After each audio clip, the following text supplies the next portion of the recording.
Party కార్యక్రమాలు సమావేశాలపై తనకు intimation ఇవ్వకుండా ఏకపక్షంగా నిర్వహించడంపై అసంతృప్తి వ్యక్తం చేశారు కాంగ్రెస్ ఎమ్మెల్సీ ప్రభాకర్. గాంధీభవన్లో ఎంపీ వి హనుమంతరావును పట్టుకుని నిలదీశారు. స్థానిక ఎమ్మెల్సీనే విస్మరిస్తే ఎలాగని ప్రశ్నించారు. ఐక్యంగా ముందుకు పోదామంటూనే కొందరు నేతలు కార్యకర్తలపై వివక్ష చూపుతున్నారని ఆవేదన వ్యక్తం చేశారు. దీంతో ఇక ముందు ఇలాంటివి రిపీట్ కాకుండా పార్టీలో చర్చిస్తామని హామీ ఇచ్చారు విహెచ్.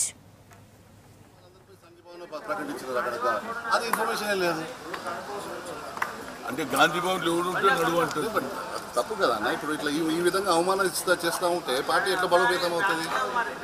మనకు ఒకవైపు ఇప్పుడే నష్టపోయినాం, కనీసం ఇప్పుడైనా మార్పు రావాలి కదా మన నాయకుల్లో. ఇప్పుడు కూడా మార్పు రాకపోతే ఇంకా నష్టం జరిగిపోతూ ఉంటుంది. ఏకపక్షం కాదయా, మేము సర్దిద్దుకుంటాం రా బాబు. ఏకపక్షం ఏకపక్షం కాదు.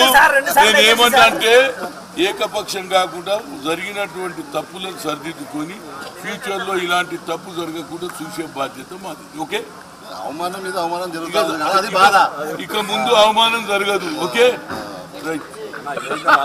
కార్యకర్తలు కూడా ఇంటిమేషన్ ఉండదా? రోజు కూర్చుంటాం కాదు.